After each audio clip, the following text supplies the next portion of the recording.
Welcome to another new video. Before we step into this powerful true story, we'd genuinely love to know where you're watching from, so kindly drop your city and country in the comment section, because it truly means a lot to see how far our stories travel across the globe. If you haven't yet subscribed to our channel, please go ahead and hit that subscribe button and give this video a like, as your engagement helps our research team reach even more people. Now, let's step into today's story. The night terrain in here Saint is difficult. Domingue was quiet, Indeed, we must find an alternate unnaturally path. quiet The for a river man route? drenched in pain, oppression, You'll not and take secrets. me! Full tighter! Within this Release darkened me! land, an enslaved man named Francois McCandle walked with a stillness that made even the strongest men feel unsettled. Submit It was to the your year fate. 1750, Never! and the sugar you will learn plantations obedience. stretched endlessly Kneel! like vast oceans of I suffering. am innocent of these charges. The air Order! carried the You will scent address of the ripe court cane, properly. My lord, dirt, he is a danger. sweat, No! and fear. But beneath that fear lurked something far more menacing, something the French plantation owners could never have imagined. The slow and silent rise of a spirit of vengeance that would one day shake the entire colony to its core. Francois had only one arm, yet that single arm held more power than the two arms of any overseer or slave hunter. He had once been a healer, a man gifted with deep understanding of leaves, roots, venom, and every hidden secret nature kept within the forests of Saint Domingue.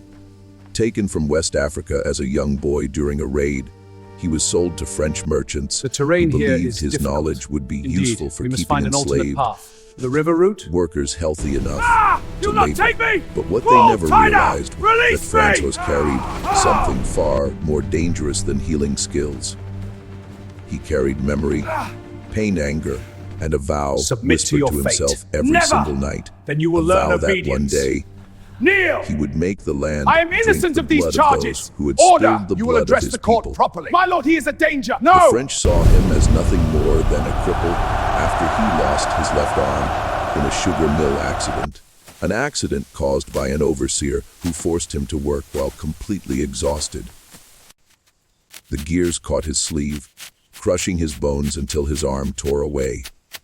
The French overseers laughed, saying a broken slave was still a slave. But they had no idea that the moment Francois lost his arm was the very moment the world gained something far more terrifying. The poison master of Saint Domingue, a man who would transform his suffering into a weapon. In the months that followed, Francois discovered that his Terrain value to here the is plantation difficult. owners had Indeed, shifted. we must find an alternate path. He could no The river longer route? work the fields, Ah! but he You'll could not still take me! tend wounds, Full mix tighter! herbs, and Release create me! remedies. Ah! They trusted him because he made their lives easier. He healed enslaved workers so the French could continue driving them Submit until to your death. fate. Never! Then you He will learn prepared obedience. bombs for their wives and Kneel! children when fevers I am struck. innocent of these charges. And never Order! once did You will they address the imagine court properly. that the My lord, same he is a hand danger. that healed No! could also kill. They never imagined that the man they pitied would become the nightmare they feared. Each evening after the plantation fell silent, Francois would slip into the forest. He knew those woods like a second home. Gently touching leaves, crushing roots between his fingers, and listening to the whispers of the night. There were plants that could soothe the body, plants that could weaken the heart, plants that could numb the tongue, and plants that could kill without leaving a trace. He studied them all, testing them on rats, on snakes, on injured animals, and eventually on dying slaves the overseers had left to rot. Over every mixture he whispered prayers, calling upon the spirits for strength, guidance, and vengeance. At first, the enslaved on the plantation feared him, calling him the Shadow Man because he moved silently and spoke so little. But over time, they came to understand that Francois was no monster. He was their protector. He was their secret hope. He was the man who would one day punish those who had punished them. And quietly at night, the enslaved began gathering around him, forming a hidden circle beneath the trees, waiting for his words, waiting for the revenge that was yet to come. Francois did not strike right away. He was patient. He carefully watched the French plantation owners, learning their routines, their weaknesses, their fears. He noted which masters were most cruel, which overseers took pleasure in beating slaves, which hunters captured runaways and returned with blood on their boots. He studied each of them the way a hunter studies prey. And night after night, his plan grew clearer. The first target was a French overseer named Pierre Lafleur, a man infamous for his cruelty, a man who wielded the whip as if he savored the sound of cracking flesh. He had killed 3 enslaved people in a single month. One of them had been a young boy Francois had once treated for fever, a boy with bright, hopeful eyes, a boy whose life was crushed beneath the boots of a man who saw enslaved people as less than animals. Francois never forgot that boy's face. In fact, that face followed him into his dreams, fueling the fire of vengeance burning inside him. He prepared a special mixture from the roots of a plant that grew high in the mountains. A root with a sweet scent but deadly potency. He crushed it, boiled it, and dried it into a fine, harmless-looking powder. A powder that could be sprinkled onto food or drink, causing slow, burning pain inside the stomach until the victim died in agony. And Francois knew exactly when Pierre Lafleur would drink from the metal cup he always carried during his evening rounds. The night was still when Francois made his move. He walked through the sugar-cane fields with the confidence of a man who no longer feared death. Reaching the overseer's hut, he waited silently until Pierre stepped outside to spit and curse at a runaway slave. And in that moment, Francois slipped behind him and sprinkled the powder into his cup. Then he disappeared as quietly as he had come, his face calm, his heart steady, his mind sharp as a blade. Pierre returned moments later, picked up the cup and drank deeply. At first, he felt nothing and cursed loudly about the stale taste of the water. But soon, his stomach twisted violently. He doubled over in pain, gasping, crying out for help. The other overseers rushed to him, but no one understood what was happening. They watched helplessly as he fell to the ground, screaming and clawing at his throat, while Francois stood hidden among the cane fields, watching with cold eyes. The pain Pierre now felt was only a fraction of what he had inflicted on others, and Francois felt no guilt for what he had done. The death of Pierre Lafleur sent shockwaves through the plantation. The French owners blamed sickness or bad luck. They had no idea the poison master had begun his silent war. And Francois continued calmly treating the enslaved, offering herbs to overseers' wives, pretending to be harmless. But inside, his fury only grew. In the weeks that followed, more plantation owners began falling ill. Some died in their beds. Some collapsed during meals. Some choked while drinking wine. And not one of them suspected Francois. Not one imagined that the one armed healer was killing them slowly, one by one, like a patient hunter removing beasts from the land. The enslaved whispered his name with reverence, believing he was protected by spirits, believing he could walk between life and death without fear, and as his power grew, so did his influence. He united runaway slaves, known as Maroons. He united field workers. He united the broken and the hopeless. And soon whispers spread across Saint-Domingue that a mysterious man was punishing the French. A man who used nature as his weapon. A man who could not be stopped. By the end of that season, the French owners trembled with fear. They began accusing slaves at random, punishing innocent people, placing guards on high alert, and watching their food closely. But Francois always stayed 2 steps ahead. Always calm, always calculating, always watching. His revenge had only just begun, and the land of Saint-Domingue was about to witness something that would echo across generations. For Francois Macandal was not merely killing individuals. He was shaking an entire system. He was showing the enslaved that the French masters were not untouchable.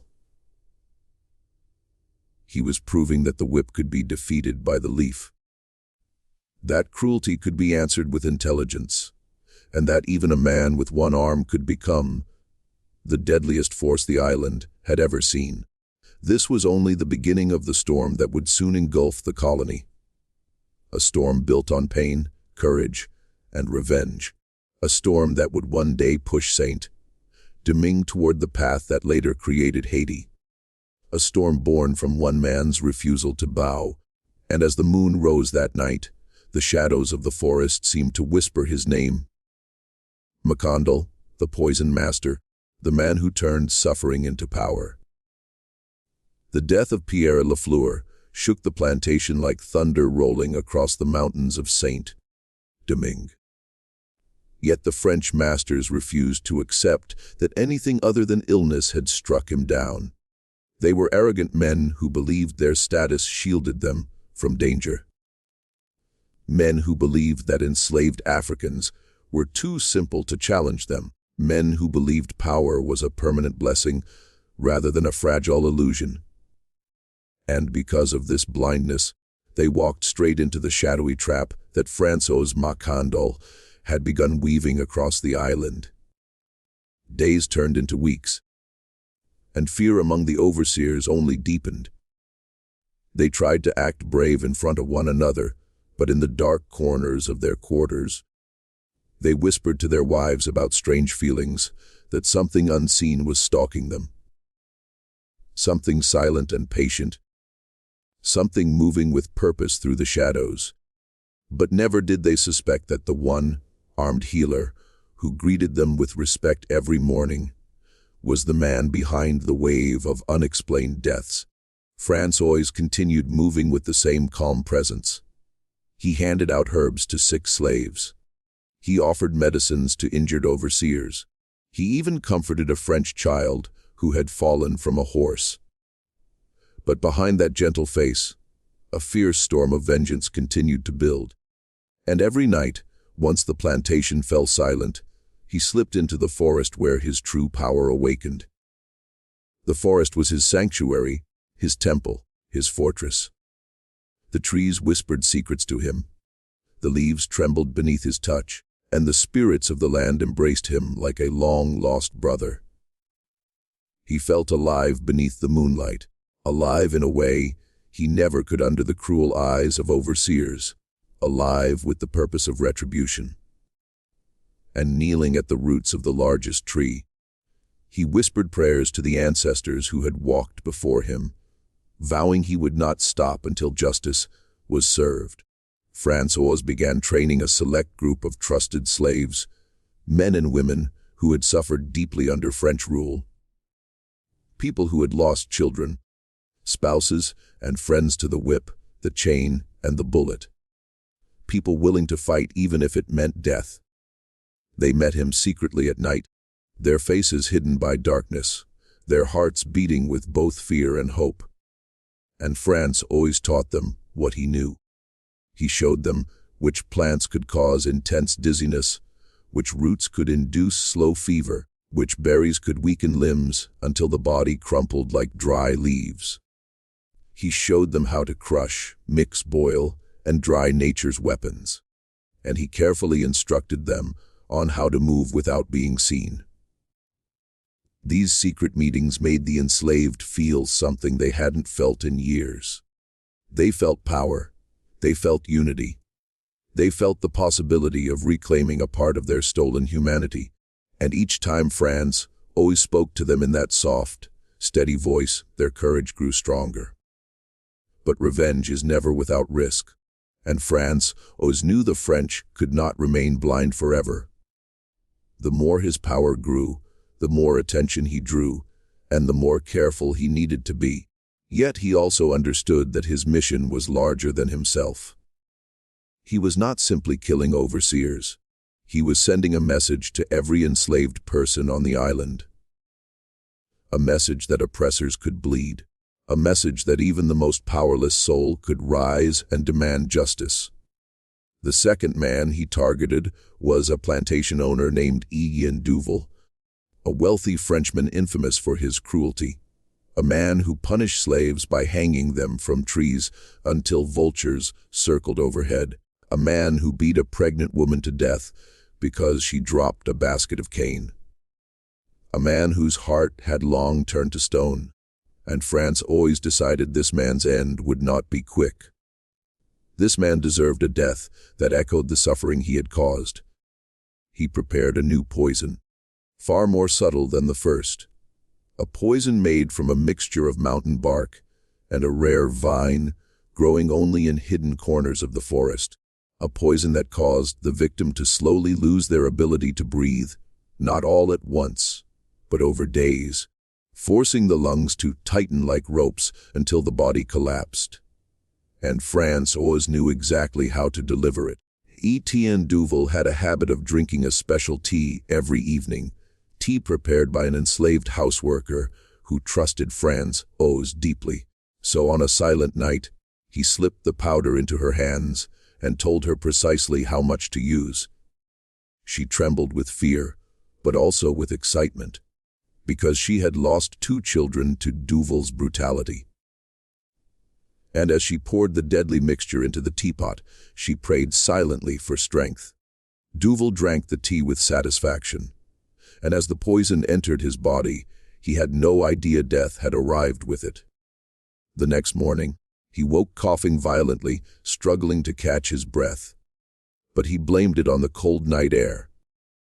By the second day, he felt a heavy pressure on his chest, snapping at his wife and the slaves, demanding more work, more punishment, more silence. But the poison continued its slow work, tightening his lungs until every breath felt like fire in his chest. On the 4th night, he collapsed before his family, gasping like a dying animal, and the enslaved gathered outside, watching silently as the man who once made the entire plantation tremble now begged for help. He clawed at his throat. He screamed for water. He cried out to God, but nothing saved him. And after a long struggle, he died with eyes wide open, fear frozen on his face. The same fear he had forced upon others. His death spread across the colony, and the French grew restless. They held emergency meetings. They argued about what was happening. Some believed it was illness. Some believed it was evil spirits. Some believed the slaves were cursed, but none believed that one man was controlling everything from the shadows. None believed that a healer with one arm was pulling the strings of death. Yet while the French argued, the enslaved celebrated quietly. They whispered Francois's name with respect. They bowed their heads when passing him. Some brought him rare plants as gifts, and some offered their loyalty, for they now believed he was chosen by the spirits, chosen to avenge their suffering. As Francois's influence expanded, he began thinking beyond simple revenge. He began dreaming of a resistance network spanning the entire island. A network of enslaved people who could poison, fight, and escape at will. A network that could one day rise and shatter the chains of slavery completely. And he knew the time was approaching when he would need to unite many plantations under a single cause. But danger was also rising, because while the French masters remained blind, some enslaved individuals were not, and a few among them feared what Francois was becoming. They believed his power would bring punishment upon all enslaved people. They believed the French would react with mass killings if the truth were ever discovered. And a man named Jacques, a slave known for trying to please the masters, began watching Francois with suspicion. This suspicion did not escape Francois's sharp senses. He noticed Jacques lingering near the forest edge at night, noticed his darting, nervous eyes, noticed the fear in his voice whenever deaths were mentioned, and Francois knew that fear could make a man dangerous. Fear could make a man betray even his own people. Fear could destroy everything. Meanwhile, The number of mysterious deaths continued to rise across different plantations. Some overseers died in their beds. Some collapsed in the fields. Some began vomiting violently before dying. And the French finally started whispering that these deaths were not normal, that something sinister was at work. But they still had no idea where to look. So they tightened their rules on the enslaved, increased punishments, added more guards, banned slaves from leaving quarters at night, and searched the homes of enslaved healers. Francois watched these movements with cautious calm, realizing his plan was entering its most dangerous stage, the stage where one mistake could expose everything. But he refused to give up, because he had already witnessed how powerful his actions were. He had seen hope growing in the eyes of the enslaved. Hope that one day freedom might touch their lives. Hope that their suffering would not last forever.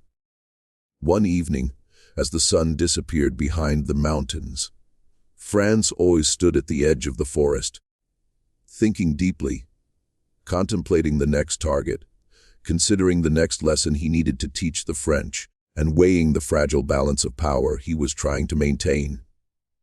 He knew that with every death, his legend grew. But with every death, the risk grew too. And he felt the presence of the ancestors whispering behind him, reminding him that the path of revenge was never easy, never safe, and never peaceful. He tightened his grip on his pouch of herbs and powders, looked up at the sky, and whispered, "The war has truly begun, and I will not stop."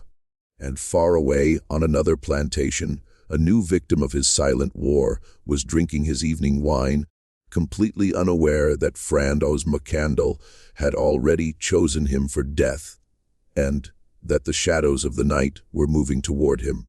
The night in Saint-Domingue grew thicker and heavier as fear continued spreading among the French masters. The air no longer smelled only of sugarcane and sweat. It now smelled of confusion and dread. It smelled of a danger they could not see, a silent enemy moving among them like an invisible wind. And while the masters argued and panicked, Francois McCandle walked through the plantation with the calm steps of a man who already knew the outcome of the war he had begun. By this time, many enslaved across different estates had heard whispers about him. Some said he could speak to spirits. Some said he could transform into animals.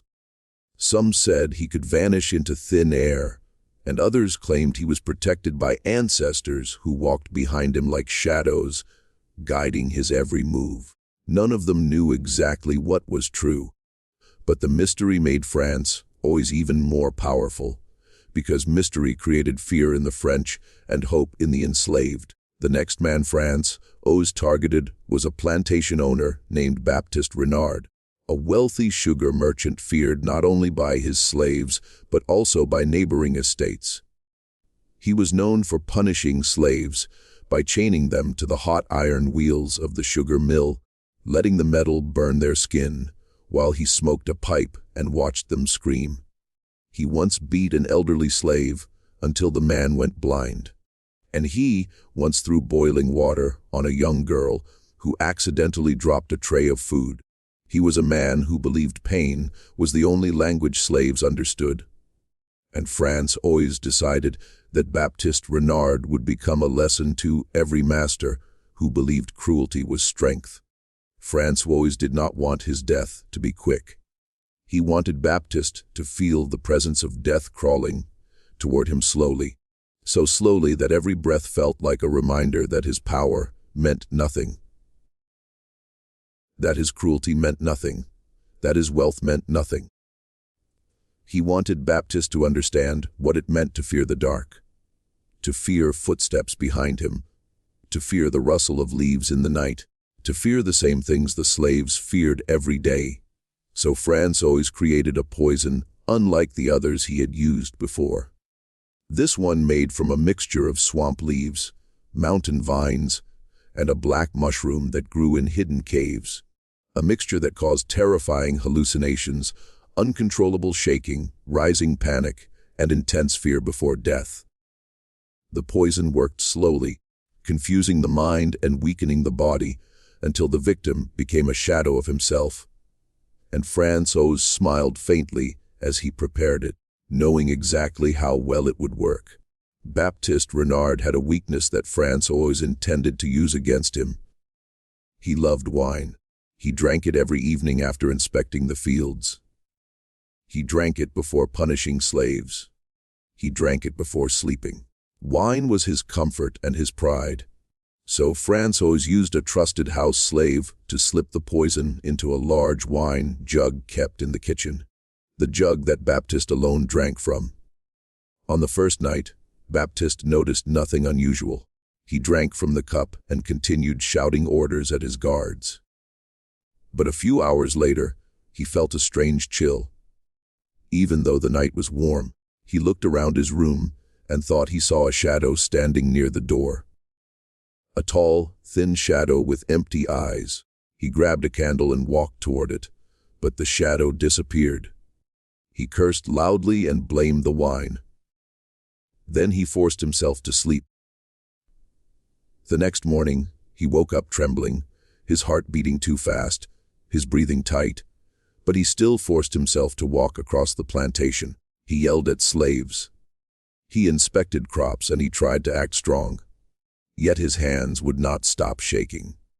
His vision blurred from time to time, and he kept looking over his shoulder as if someone was following him. The overseers noticed his strange behavior, but dared not question him. By the third day, his condition worsened. He saw shadows even in daylight. He screamed at the slaves for no reason. He accused the guards of plotting against him. He slapped his own wife, because he thought she was a spirit trying to kill him. And at night, he paced around his house, whispering to himself, like a man running from ghosts. Meanwhile, the enslaved people watched him quietly, knowing deep inside that this was the work of Francois Macandal, the man whose legend continued to grow. On the fourth night, Baptiste went mad.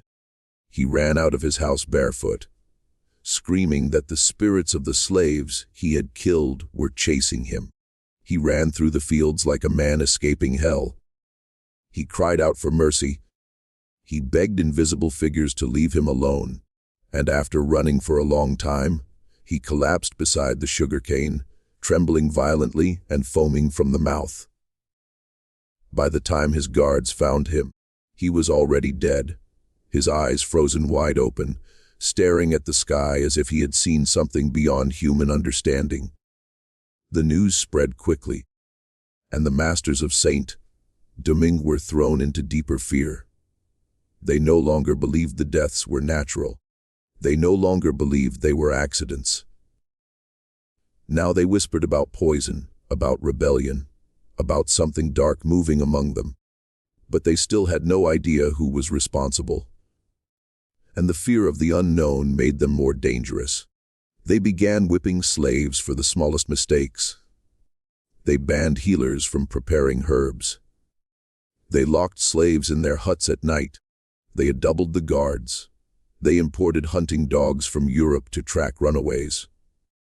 They searched kitchens for suspicious powders, and some even forced slaves to taste food before they ate. But none of this stopped Francois because Francois was not careless. He was patient. He was strategic. He was calculating.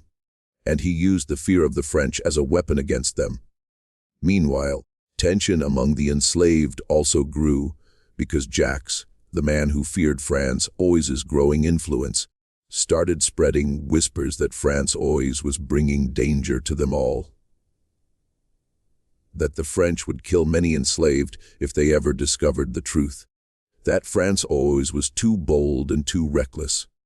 But most enslaved ignored Jacques, because they had seen something he had not. They had seen overseers drop dead. They had seen cruel masters panic. They had seen fear in the eyes of the French. And for the first time, they felt hope. Yet Jacques did not stop. He watched Francois closely. He listened near the forest at night. He tried to follow him secretly, but Francois always sensed when someone was near. Jacques became more determined and more frightened at the same time, and Francois knew that sooner or later this man would become a threat. One evening, while Francois was preparing new mixtures near the edge of the forest, he heard faint rustling behind him. He pretended not to notice and continued crushing herbs. But inside his mind, he sharpened his senses like a hunter, waiting for the right moment. The rustling grew louder. Someone was crawling through leaves slowly, trying not to make noise, and Francois knew it was Jacques, because Jacques moved with the fear of a man who wanted to see everything, but did not want to be caught. Francois stood up slowly, pretending to stretch his back. Then he turned sharply and looked straight into the darkness. He saw Jacques' silhouette frozen behind a tree, trembling like a trapped animal. Francois did not speak. He simply stared, and Jacques felt his breath stop. He tried to step back quietly, but Francois spoke in a calm voice that carried across the trees. "Step out, Jacques. Hiding does not suit you." Jacques stepped out hesitantly, his legs shaking, his eyes wide with fear. He tried to speak, but his lips trembled too much. Francois looked at him with quiet intensity and said, "You follow me. You listen to my steps.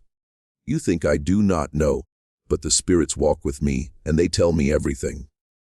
Jacques fell to his knees, begging, saying he was scared, saying he did not want everyone to die, saying he believed Francois was putting them all in danger.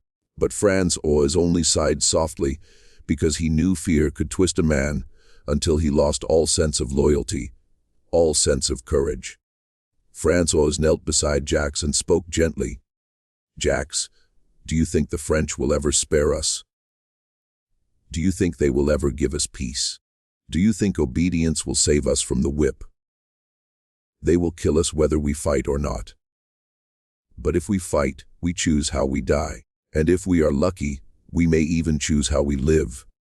Jacques listened, but fear still ruled his heart. And in that moment, Francois realized that he could not change Jacques' nature. Fear had already eaten too deeply into him. Francois did not kill Jacques. He believed that spilling the blood of a frightened slave would anger the ancestors, so he simply warned him never to follow him again. And Jacques nodded quickly, promising to stay away. But deep down, Francois knew the danger was not gone. Fear makes men unpredictable, and unpredictable men could destroy everything. That same night, Francois walked deeper into the forest, away from the plantation lights, away from the noise of human voices. He closed his eyes and prayed to the spirits of the land, praying for guidance, because he felt the winds of change turning sharper. He felt the French growing more desperate. He felt the enslaved growing more hopeful. And he felt danger creeping closer from both sides. As he finished his prayer, he heard a distant cry from another plantation, a cry of a master shouting in panic. And Francois smiled faintly, because it meant another death had occurred. Another piece of French power had cracked. Another step of his mission had succeeded. But he knew the war was far from over. The shadows of the forest swirled around him, and he whispered, "The blood of the oppressors has only begun to fall. The real storm is still coming." The days that followed Baptiste Renard's terrifying death were filled with thick tension, as if the very air of Saint-Domingue had grown heavier. The French masters now walked the plantations with fear in their eyes, fear that they tried to hide behind angry voices and harder punishments. But no matter how much they shouted, or whipped or threatened, fear still clung to them like smoke after a fire. And Francois watched all of this with a calm and steady gaze, because he knew the minds of the French were beginning to crumble. They could not understand why so many strong overseers and wealthy masters were falling like weak grass beneath the wind. They could not understand Why men who believed they were untouchable were now being touched by an unseen hand. They could not understand how death was slipping into their food, their drink, and their moments of peace without warning. And that confusion gave Francois the advantage he needed to push his mission forward.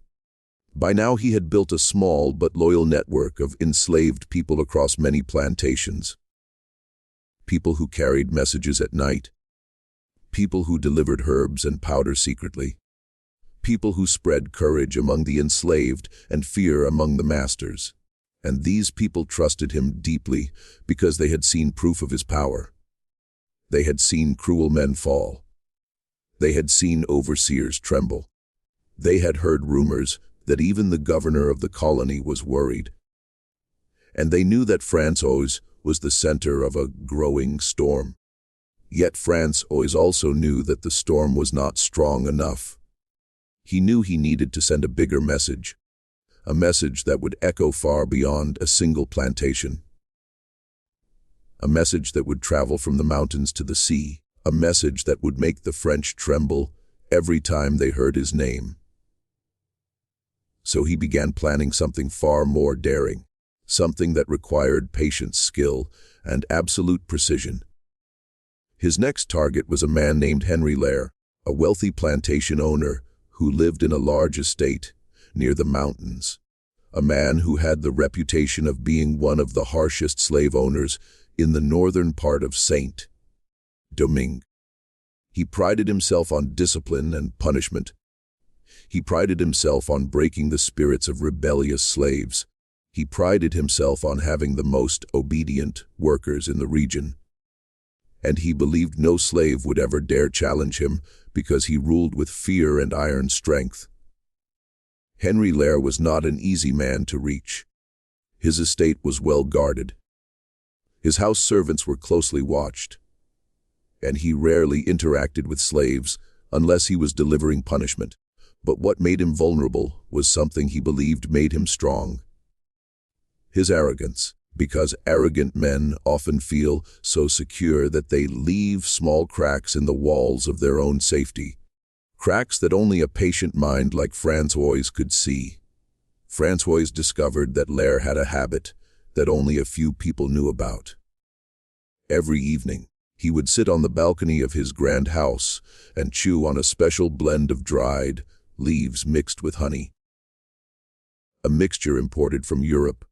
A mixture he believed improved his health. And this gave Francois the opportunity he needed. Francois created a poison specifically for this purpose.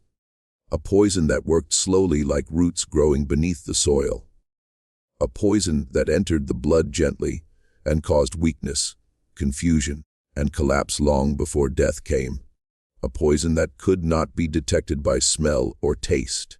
And he handed a tiny amount of this mixture to an enslaved woman on Lair's estate, a woman whose brother Lair had beaten to death only a few months earlier, a woman who was more than willing to carry out Francois's plan. That night, she approached the balcony with her usual tray of dried leaves. But with steady hands, she sprinkled the poison over the honey mixture and stepped back quietly. Lair took the tray without suspicion. He placed the leaves in his mouth and chewed slowly, enjoying the taste he believed made him stronger, never imagining that strength was slipping away with every bite. For the first few hours, nothing happened. Lair walked across his grand hall. He scolded a servant for leaving a candle burning too long. He examined documents from his sugar shipments. He drank wine and bragged to his overseers about how he controlled his slaves with an iron fist. But deep inside him, the poison had already begun its work. By morning, he felt a strange heaviness in his legs. He blamed it on fatigue. By midday, he felt a burning behind his eyes and sudden dizziness. He blamed it on the sun. By evening, he felt sharp pains in his chest and deep weakness spreading through his body like a slow fire. He began shouting orders at his servants, ordering them to fetch a doctor. But the doctor did not know what illness was affecting him, and Lair grew frustrated and terrified. Over the next 2 days, he grew weaker, unable to stand for long, unable to breathe without effort, unable to think clearly. His arrogance began crumbling as fear settled into his bones. He shouted at his wife. He slapped one of his children. He ordered more guards around his house. He accused his slaves of plotting against him. And the more he panicked, the more the slaves whispered to each other that Francois had struck again. On the 4th night, Lair collapsed in front of his family, his body shaking violently, his mouth foaming, his hands clawing at the floor, and his terrified wife screamed for help. The guards rushed in, but could do nothing. They watched helplessly as the mighty master of the estate died like a powerless man, and the slaves outside the house listened with quiet, heavy satisfaction. Word of Henry Lair's death spread rapidly, but this time it spread with greater fear, because Lair lived far from the other plantations where earlier deaths had occurred. This meant someone was moving across the colony. Someone was striking from plantation to plantation without being caught. Someone who understood poison. Someone who understood secrecy. Someone who understood how to turn the French against themselves. And whispers of Francois McCandl's name grew louder among both slaves and masters. Meanwhile, Jax's fear also grew stronger as he watched Francois's influence rising. He believed the French would soon send soldiers to kill all slaves. He believed Francois was leading them into doom. And although he had promised Francois he would not interfere again, Jax could not silence his fear. Fear pushed him until his mind twisted and his loyalty faded, and Jax slowly became a danger that Francois had not yet fully seen. At the same time, Francois felt the winds of the island changing. The French were panicking. The enslaved were rising in courage. And something darker was beginning to stir in the hearts of the masters, who could not understand what was happening. Francois knew that when men with power become afraid, they become unpredictable and dangerous, and he also knew the final stages of his mission would require more secrecy and more allies than ever before. So he strengthened his connections with Maroon communities in the mountains, groups of escaped slaves who lived in hidden camps deep in the forests. These Maroons welcomed Francois with open arms because they had heard stories about his courage and his skill. They saw him not as a healer, but as a warrior sent by the ancestors. They surrounded him with respect and offered him protection, weapons, and knowledge of secret mountain paths. Francois also met with elders among the Maroons who taught him deeper secrets of herbs, roots, and spirits. They showed him how to create mixtures that caused blindness, mixtures that caused madness, mixtures that caused sudden heart failure, mixtures that caused unstoppable bleeding. And Francois listened carefully, memorizing every detail, because he knew the biggest battles were yet to come. While Francois prepared for the next phase of his mission, the French masters began holding frequent emergency meetings. They gathered in large dining halls, speaking in panicked voices, demanding new laws, demanding more soldiers, demanding tighter control of the slaves. Some even suggested banning all slaves from touching plants, food, or water without supervision. But none of these plans removed the fear that sat like a stone inside their hearts. One night, as Francois stood at the edge of the forest, looking at the plantation lights flickering in the distance, he felt something he had not felt before, a strange stillness, as if the land itself was holding its breath. He sensed that the French were preparing something dangerous, something desperate, and he whispered to the night, "The war is changing. I must be ready." In that moment, he did not know that the biggest threat to him was not a French soldier or an overseer. It was the frightened heart of a slave who could not carry the weight of fear anymore, A man named Jax whose actions would soon unleash a chain of events that would shake the entire colony. The tension across Saint-Domingue grew like a storm cloud ready to burst, because the French plantation owners could no longer pretend that these deaths were accidents or sickness. They whispered among themselves in locked rooms, their voices shaking with fear as they admitted that something far darker was happening. Something they could not see, something they could not understand, something that moved like a shadow among them. And while they whispered, François Macondo remained calm because he knew exactly where the war was heading. He knew the French were becoming desperate, and he knew desperate men made mistakes that could be used against them. But what François did not fully see was the growing fear inside Jax, the slave who believed François's actions would destroy them all. A man who could not sleep. A man who jumped at every sound. A man who believed the spirits would punish the slaves if they did not stop François. Jax moved like a ghost among the slave quarters, whispering warnings to anyone who would listen. But most ignored him because they trusted François. They believed in his power, and they believed his mission was guided by the ancestors. Jax felt isolated, unheard, and slowly trapped inside his own fear.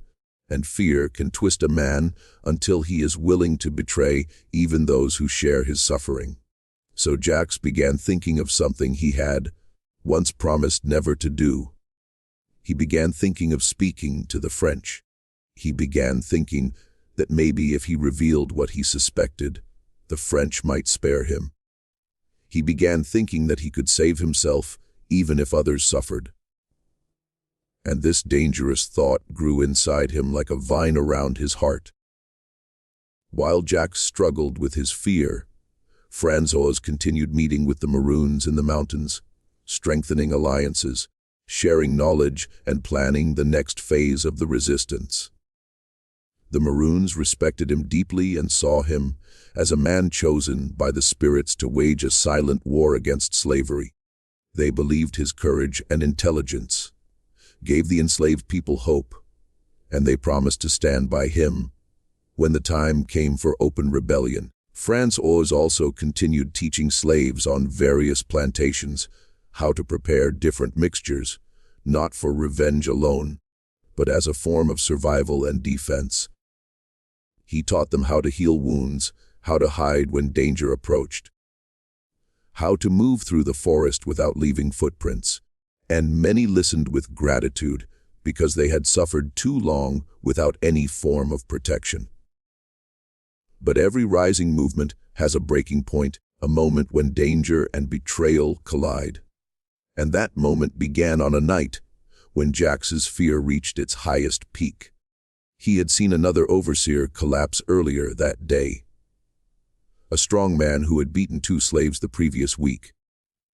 The overseer fell during inspection, clutching his chest, gasping for breath as his eyes rolled back, and Jax watched from a distance as the slaves around him exchanged quiet glances, knowing François's hand was behind it. That night, Jax lay awake shaking. He convinced himself that if he did not act, the French would kill every slave on the plantation. He believed the spirits would punish him if he stayed silent. He believed that François had become more dangerous than the overseers. So he waited until the slave quarters were quiet and everyone had fallen asleep. Then he slipped out like a shadow, moving quickly across the fields, heading toward the big house where the master slept. He approached the back door, trembling so violently that his teeth chattered. He knocked once lightly, and when no one answered, he knocked again, louder this time. And finally, a French guard opened the door holding a lantern. The guard stared at Jax with irritation, demanding to know why a slave was outside so late. Jax did not answer immediately because his throat was tight, his tongue heavy, and his mind filled with fear. But when the guard threatened to whip him, Jax finally blurted out words that would change everything. He said he knew who was killing the overseers. He said he knew who was behind the poison. The guard's face changed instantly. Suspicion mixed with excitement, because this information could earn him a reward.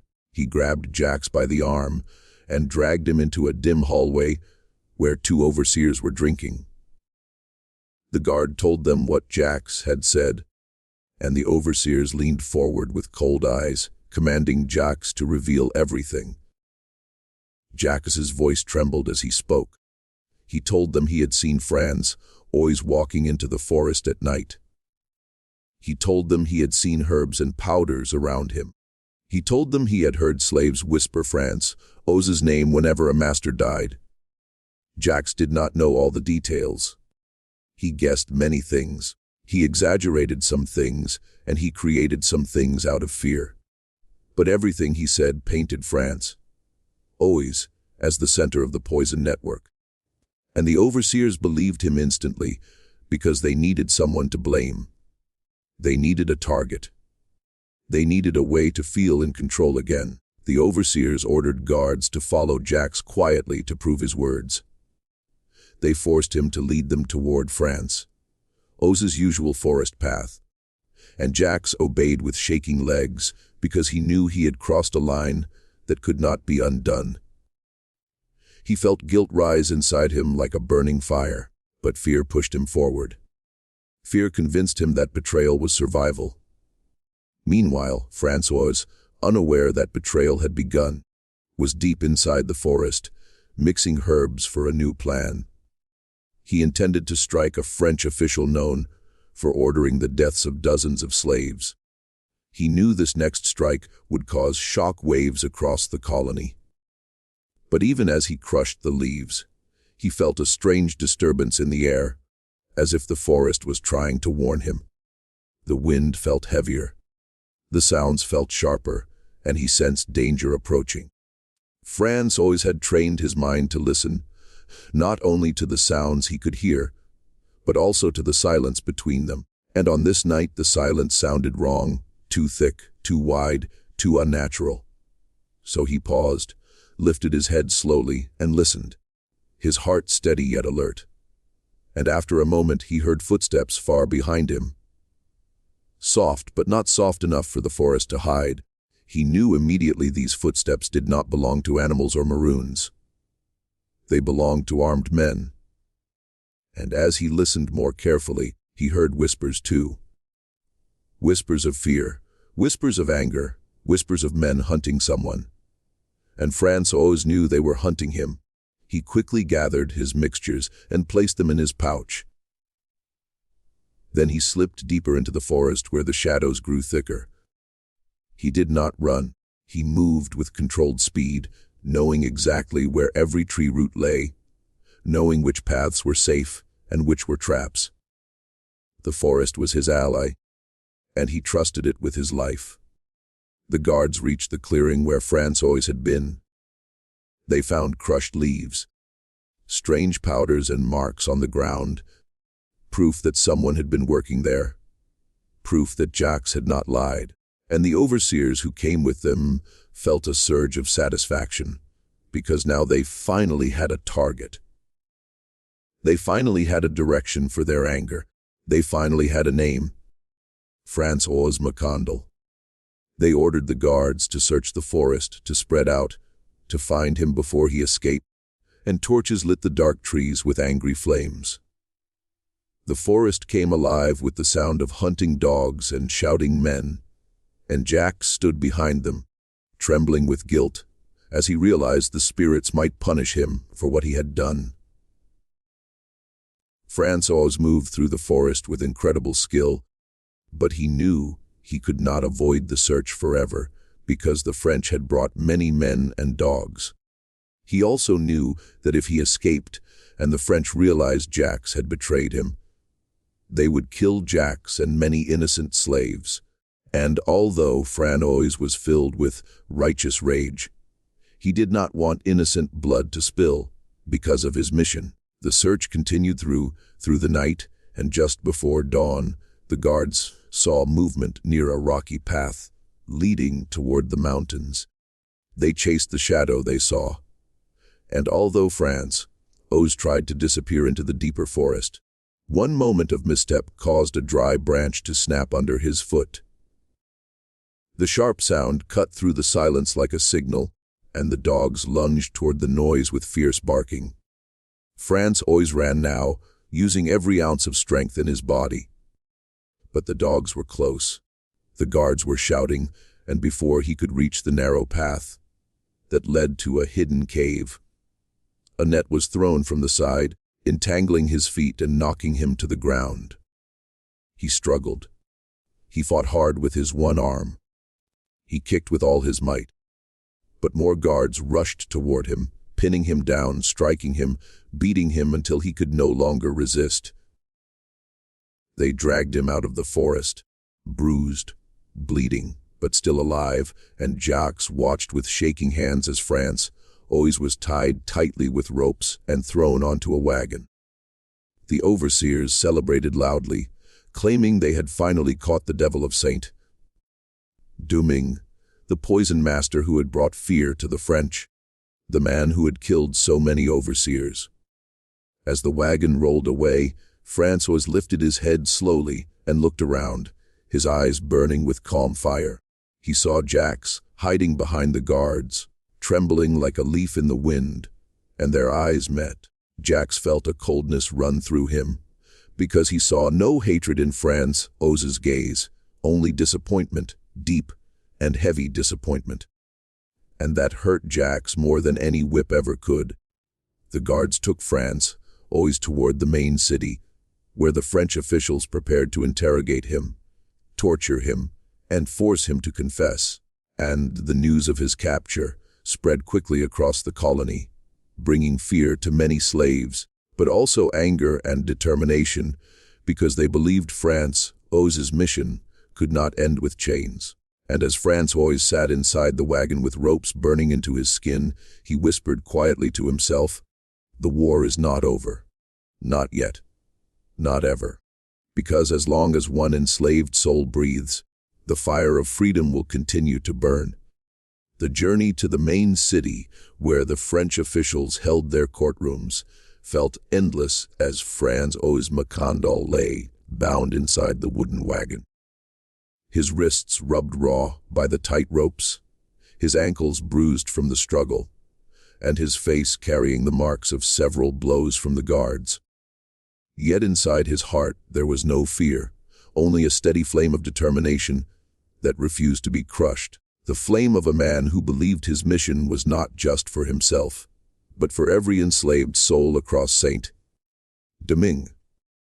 A mission bigger than chains, bigger than pain, and bigger than death. The guards surrounding the wagon whispered among themselves during the long ride. Some spoke with pride, saying they had caught the greatest threat the colony had ever seen. Others spoke with fear, saying they hoped the stories about Francois using spirits were not true. Some even avoided looking directly at him because they believed his one remaining hand carried a curse powerful enough to kill with just a touch. But Oz remained calm, staring at the horizon with quiet strength, knowing that fear in the hearts of his enemies was already a victory. As they approached the city, the streets buzzed with nervous energy, because the news of his capture had spread faster than the wagon that carried him. The French residents gathered along the road, watching with wide eyes, some shouting insults, some spitting at him, some whispering about the poison master who had killed their neighbors and friends. But among the watching crowd were slaves who could not speak or show their emotions, slaves who held silent tears in their eyes, tears of pride for the man who had dared to fight back, tears of fear for what the French might do to him, tears of hope that his mission would continue even if he did not survive. The wagon stopped at the entrance of a large stone building where French soldiers stood with rifles, ready to drag Oz inside. The officials wanted answers. They wanted revenge. They wanted someone to blame so they could feel powerful again, and they believed that capturing Franz always would restore their confidence. But they did not know that the spirit of resistance had already spread far beyond his reach. Inside the building, Francois was thrown into a cold room where 2 guards tied him to a wooden post. He could hear voices outside the door, angry French voices demanding to know how many he had killed, demanding to know who helped him, demanding to know if more slaves were involved. And then a French officer entered, wearing a fine coat and carrying a long wooden stick, which he tapped against his hand slowly. The officer walked up to Franz, with a cold smile, and said that his tricks were finished. He told Francois that his magic was useless inside these walls. He said the French would make him confess, even if they had to tear the words from his throat. But Francois simply stared at him with calm eyes and said nothing. He refused to give the French the satisfaction of fear. The interrogation began with threats and questions. They demanded to know who supplied him with herbs. They demanded to know how he mixed his poisons. They demanded to know which slaves helped him. But Francois remained silent. His lips closed like stone, and each moment of silence made the French more frustrated, more angry, and more desperate, because they wanted to destroy not only his body, but also his legend. The French then brought tools of torture into the room. Sharp metal instruments used to break bones, twist joints, and tear flesh. Instruments designed to force confessions from even the strongest men. But when they began using them on Francois, he did not scream. He clenched his jaw tightly, his entire body shaking with pain. Yet he refused to give them anything. And this enraged the French further, because a man who cannot be broken becomes a danger even in chains. Meanwhile, word of his capture had reached the Maroons in the mountains, and they gathered in a circle around a fire discussing what they should do. Some said they should launch an attack to free him. Others said it was too risky, because the French had brought many soldiers, and some said Francois would not want innocent blood spilled on his behalf. But all agreed that his mission must not die, even if he did. So the Maroons began planning how to spread his teachings further, how to make sure his knowledge reached every enslaved person who needed it, how to keep the fire alive. Back in the city, the French officials prepared a trial, but the trial was only a performance, because they had already decided his fate. They wanted him executed as a warning to all slaves who dared imagine freedom. They wanted to show that no matter how clever or powerful a slave believed he was, the French would always find a way to crush him. So they staged a courtroom filled with angry colonists, shouting witnesses and biased judges. A courtroom that pretended to seek justice, but instead sought revenge. Francois was brought into the courtroom tied with ropes, his body weak, but his eyes still strong. Many in the room gasped when they saw him, because they expected to see a monster. But instead they saw a wounded man standing with silent dignity, a man who refused to bow or look away, a man who carried strength that their chains could not steal. The judge read accusations in a loud voice, calling Francois a murderer, a sorcerer, a rebel, and a threat to the colony. He accused him of killing many masters and overseeing a network of poisoners.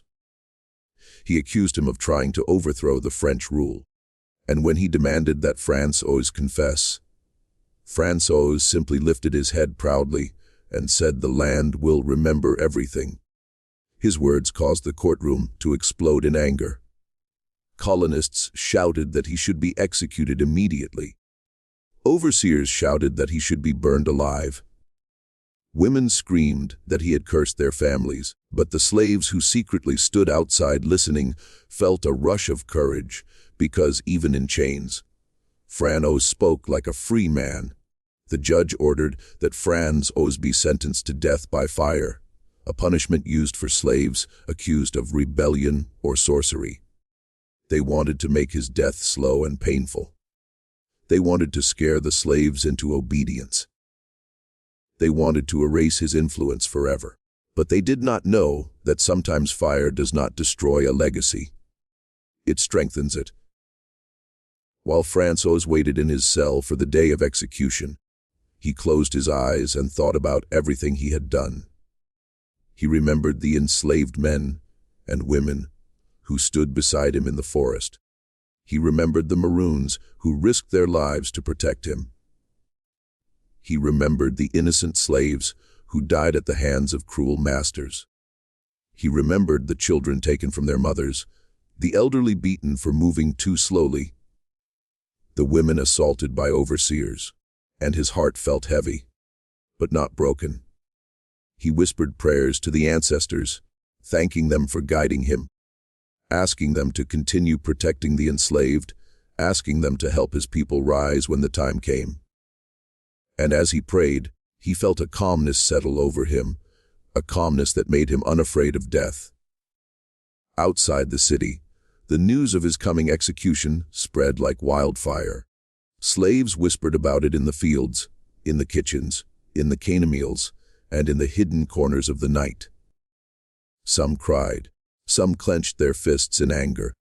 Some began planning escapes, and some began planning revenge because they believed Francois's blood would water the roots of future rebellion. They believed his spirit would continue to fight even after his body fell. The French believed that killing him would bring peace back to the colony, but instead it awakened a deeper hunger for freedom. The same hunger that Francois had planted with every silent step he took through the forest, the same hunger that now grew stronger in every slave who heard his name. On the night before his execution, Francois sat in the darkness of his cell, his body weak but his spirit unbroken. A guard approached him with a plate of stale bread, but he refused to eat. The guard sneered and told him he would die anyway, so why starve? And Francois lifted his head and said with quiet strength, "A man does not die when his life ends. A man dies when his purpose ends." Those words shook the guard, and although he tried to hide it, a small part of him felt something deep, something he could not explain, because he realized Francois was not afraid. He realized Francois was not defeated. He realized Francois had become something more than a prisoner. The night grew quiet, the air heavy with expectation.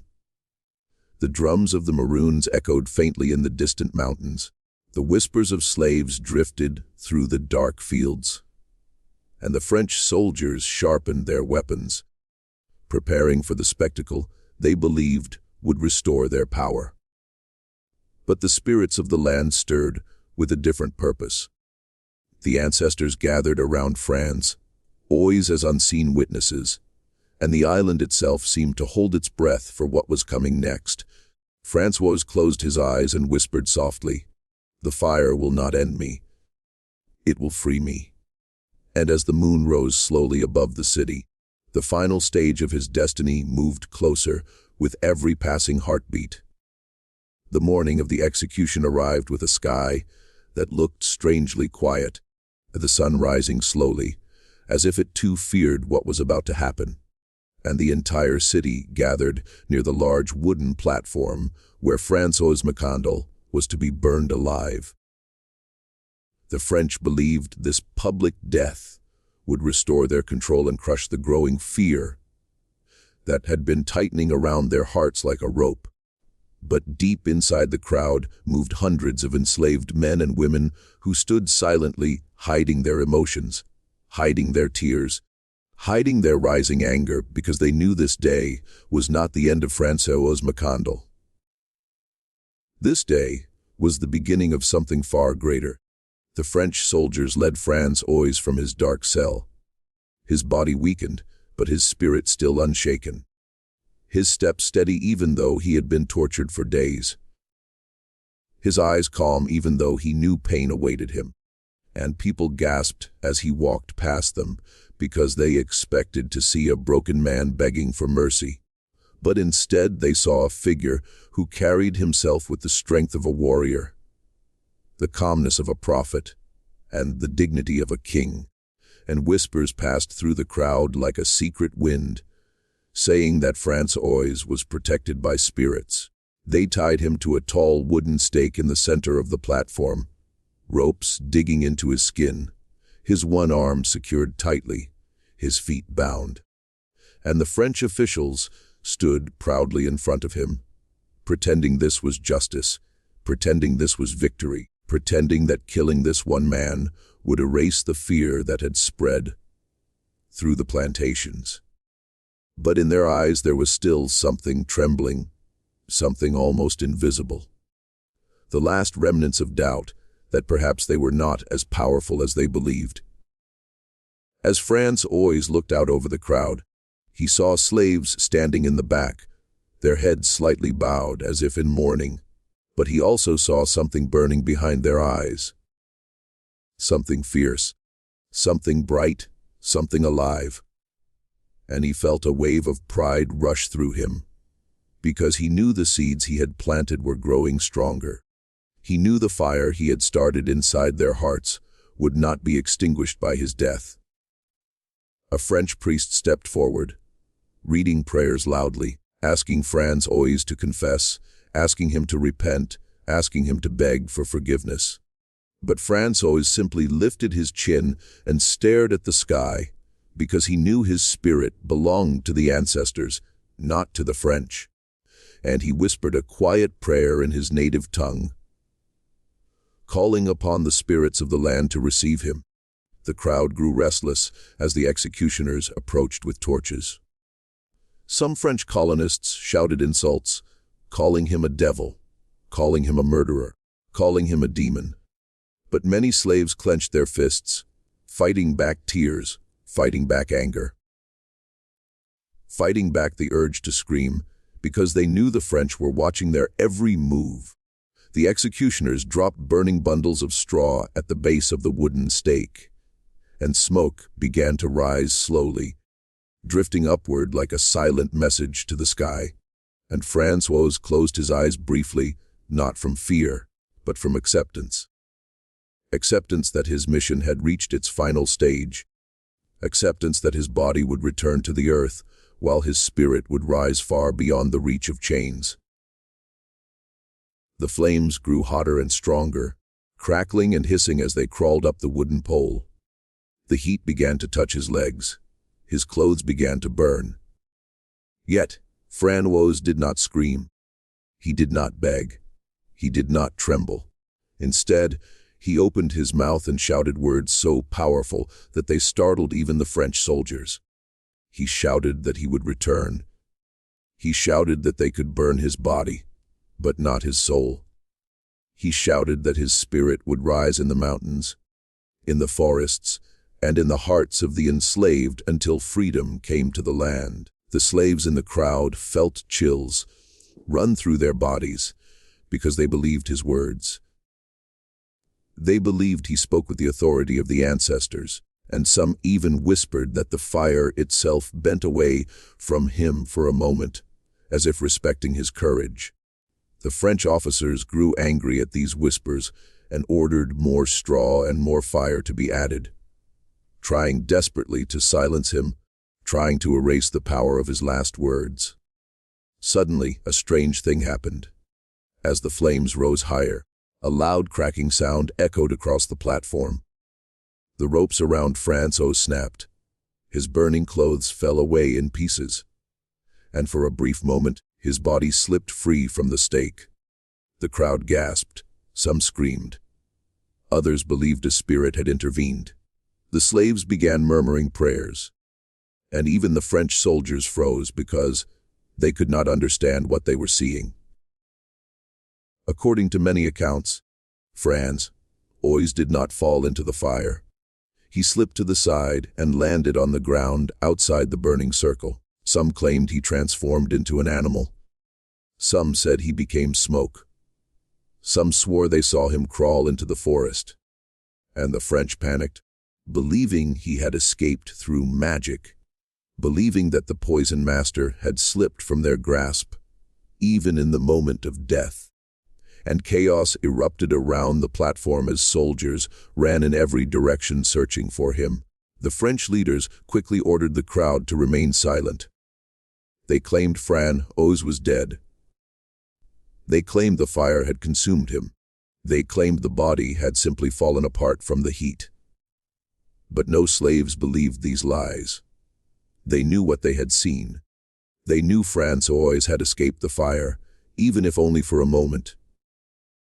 They knew his spirit had risen stronger than ever, and whispers spread that he had become immortal, that he would continue guiding them from the other side. Over the following days, the French tried desperately to control the story. They spread messages claiming the poison master had died and that order would return. But the slaves did not believe them. And the Maroons in the mountains performed rituals honoring Francois, calling upon his spirit to strengthen their fight, calling upon him to watch over them as they prepared for the rebellions that would one day shake Saint-Domingue to its core. And indeed, history would show that his influence did not vanish with his body. For the spirit of resistance continued to grow. The enslaved began rising against the French in larger numbers. Small revolts turned into bigger rebellions. And within a few decades, the enslaved people of Saint-Domingue launched a revolution that stunned the entire world. A revolution that destroyed French rule. A revolution that created the first Black Republic in the Western Hemisphere, the nation known as Haiti. And many of those revolutionaries carried the memory of Francois Macandal in their hearts as inspiration, as a symbol of courage, as a reminder that the oppressors could bleed. Even the French, long after his execution, spoke his name with fear. Mothers told children to behave or Macandal's spirit would come for them. Soldiers refused to walk near certain forests, claiming his ghost still whispered among the trees, and plantation owners trembled when slaves mentioned his name, because they knew his legend lived on. And Jacques, the man who betrayed him, spent the rest of his life haunted by guilt, haunted by the knowledge that he had delivered a hero into the hands of the oppressors. He lived quietly, avoiding others, unable to sleep, unable to find peace. Some said he heard Francois's voice in the wind calling his name. Some said he saw shadows moving near his hut at night, shadows shaped like the man he betrayed. And Jacques died alone, carrying the weight of regret to his grave, because betrayal is a wound that never heals. As for the enslaved people, Francois became a symbol of hope long after his execution. Mothers told their children about the one armed healer who fought the French with leaves and roots. Fathers told their sons about the man who chose death before surrender. Elders told young ones that Macandal's fire still burned inside every enslaved heart. And this story passed from generation to generation until it became part of the powerful spirit that shaped Haitian identity. Francois Macandal had lived as a healer, suffered as a slave, and died as a warrior. Yet he rose as something far greater. He became a legend whose name could not be chained, a voice that refused to be silenced, a spark that helped ignite one of the greatest revolutions in history, a revolution that proved no empire can survive forever when the oppressed stand united. His story remains one of the greatest examples of courage, intelligence, and unbreakable spirit. Proof that even one man can shake an entire nation when guided by conviction. And though the French believed fire would erase his memory, they were wrong. Because some fires destroy, while others give birth to new beginnings. And the fire that touched Francois Macandal became the fire of freedom for millions. And as the winds of Saint-Domingue continued to blow across the hills and forests long after his execution, Many believed his spirit still walked among the trees, watching, guiding, and whispering to every soul seeking justice. Whispering that resistance is never truly defeated. Whispering that courage lives forever. Thank you so much for watching this powerful story here on Voices from Forgotten Souls. If you have not subscribed yet, please do so and like this video, because your support helps our small team continue our deep and difficult research to bring you stories like this. If you want to go even further in supporting us, kindly join our membership and help us grow.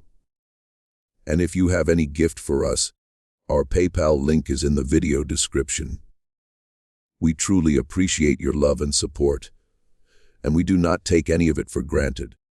Please tell us in the comments where you are watching from and what story you would love us to cover next. Until we meet again, remember that history may be forgotten by many, but here, every forgotten soul has a voice. Thank you and stay blessed.